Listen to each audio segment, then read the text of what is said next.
Après la pandémie, il y en a certains qui croient au réchauffement climatique. Est-ce que vous savez que le GIEC, sur lequel se basent toutes les informations que vous recevez pour justifier de ce réchauffement climatique, le GIEC appartient à l'ONU, tout comme l'OMS qui vous a parlé de la pandémie, le GIEC appartient à l'ONU. C'est juste la même organisation mafieuse qui est en train d'installer une politique de la peur qui, je vous le rappelle, est juste utiliser la peur pour justifier de vous supprimer vos droits individuels. C'est quelque chose qui fonctionne bien visiblement puisque tout le monde y adhère. Le GIEC, qu'est-ce que c'est? Il y en a qui pensent qu'il y a des experts dedans. Si vous vous renseignez bien, il n'y a absolument aucun expert au GIEC. C'est une organisation mondiale dans laquelle on retrouve des diplomates. Des diplomates qui n'ont aucune connaissance en climatologie, mais qui votent à main levée, d'accord, pas d'accord, presque d'accord. Le patron, le président du GIEC, c'est un économiste, un Sud-Coréen, un économiste qui connaît rien du climat, qui découvre la météo, certainement, le GIEC, je pense que ça doit être comme l'OMS en Suisse, je n'ai pas vérifié, qui doit découvrir la météo des Alpes, mais qui connaît absolument rien au climat. Vous avez une période de grosse chaleur qu'on appelle l'été. En Haute-Savoie, c'est pas gagné puisque ça fait plus d'une semaine qu'il n'arrête pas de flotter. Et aujourd'hui, il est à 13h15, nous sommes le 1er ou le 2 juillet et il fait 20 degrés. Donc pour ce qui est du réchauffement climatique, de la canicule, on appelle ça un été. Il y en a qui disent ouais mais la mer de glace, elle fond. Sous la mer de glace, on a retrouvé des souches d'arbres. La mer de glace se trouve au Mont Blanc, j'habite pas très loin, à 60 km de la mer de glace. On a retrouvé des souches d'arbres. C'est vous dire que avant, il y avait une végétation sous cette mer de glace. Et il n'y a pas lieu de paniquer, la planète a toujours vécu des cycles.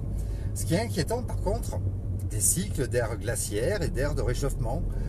Ce qui est inquiétant par contre, et ce qui fait toute la différence, le problème c'est la mémoire que vous avez. Soit vous êtes un enfant de 6 ans et donc vous n'avez aucun recul, soit vous êtes trop vieux et vous n'avez plus de mémoire. Mais on a toujours vécu les canicules. Moi j'ai souvenir à Marseille d'avoir vécu des 42 degrés où quand on marchait sur le sable à la plage, nos pieds ressemblaient à des panini. Mais en ville, dans les centres-villes de Marseille, il y avait des platanes. Des platanes qui nous permettaient de nous mettre à l'ombre. Il faut savoir que les arbres diffusent de l'humidité et créent de l'ombre, ce qui était extrêmement rafraîchissant. Donc on pouvait jouer l'après-midi, les vieux jouaient à la pétanque, et puis on pouvait se mettre à un banc à l'ombre et respirer un petit peu. Ce qui fait que le soleil cognait moins sur le béton et sur le bitume, et donc le soleil qui cogne sur le béton et le bitume, c'est un radiateur. Et ne retransmettait pas cette chaleur qu'il avait accumulée. Aujourd'hui, c'est bien le cas. Si vous regardez, de partout dans les centres-villes, il n'y a plus d'arbres. Ils ont tout rasé, prétextant des virus, du platane, prétextant enfin des parasites. Ils ont tout rasé. Ce qui fait qu'il n'y a plus d'ombre. Ce qui fait que on a tout bétonné, il n'y a plus de campagne, ils ont brûlé les forêts. Ils ont tout bétonné, et ce qui fait que oui, la chaleur que le soleil cogne sur le béton et le bitume, et la chaleur ressort de là tel un véritable radiateur allumé en plein été. Il ne s'agit pas d'un réchauffement climatique, il s'agit d'une organisation mafieuse qui est en train de détruire notre système et surtout nous plonger dans une politique de la peur, vous plongez dans une psychose.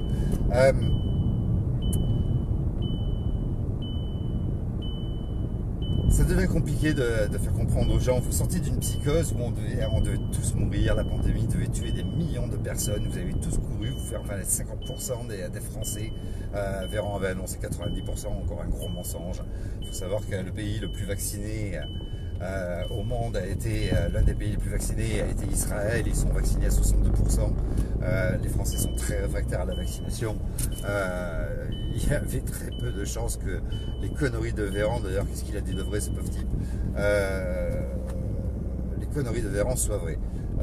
On est moins de 50% à s'être fait vacciner. Mais vous y avez cru, vous êtes confinés, vous avez cru au couvre-feu pour vous protéger d'un virus, un couvre-feu. Mais c'est quoi le délire? Et là, vous êtes en train de reproduire la même chose avec le réchauffement climatique. Alors moi, j'ai aucune preuve de ce que je vais annoncer, mais ce que je pense, par contre, parce qu'ils disent que bientôt on manquera d'eau. La planète, elle est faite à 72% d'eau. Elle est où la fuite pour qu'on manque d'eau? Elle a toujours eu 60% d'eau, elle va rester à 72%, hein, à moins qu'il y ait une fuite quelque part qui est en train de s'échapper sur Mars. Mais sinon, il n'y a aucune raison qu'on perde l'eau, parce que c'est un mouvement perpétuel. Elle s'évapore, elle monte au ciel, elle redescend en pluie, et ainsi de suite. Par contre, ce que je pense, c'est que quand on voit ce qui se passe dans les autres pays, ils sont en train d'assécher certaines zones, comme l'Amazonie. Las Vegas, il y a très longtemps, qui était un désert, ils ont asséché une rivière pour en faire une zone humide. Et ils sont en train de faire de certains déserts une zone humide à l'heure actuelle, comme par exemple Dubaï. Dubaï qui était un désert et dans lequel ils sont en train de planter des arbres, d'ensemencer des nuages dès qu'il y a un nuage qui passe pour qu'il pleuve. Et en fait, ils sont en train de faire un dérèglement climatique eux-mêmes. Ils sont en train de se créer un jardin d'Éden et les pays qui manquaient de rien comme la France risquent de souffrir, mais par volonté du gouvernement et par une volonté de l'élite mondiale. Mais il ne s'agit pas d'un réchauffement climatique, la planète va très bien. C'est des cycles. La canicule a toujours existé, c'est ce qu'on appelle l'été.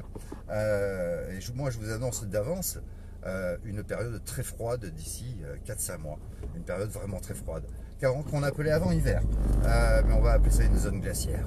Attention, prenez des anoraks, achetez-vous des moufles, ça va faire très froid. Salut!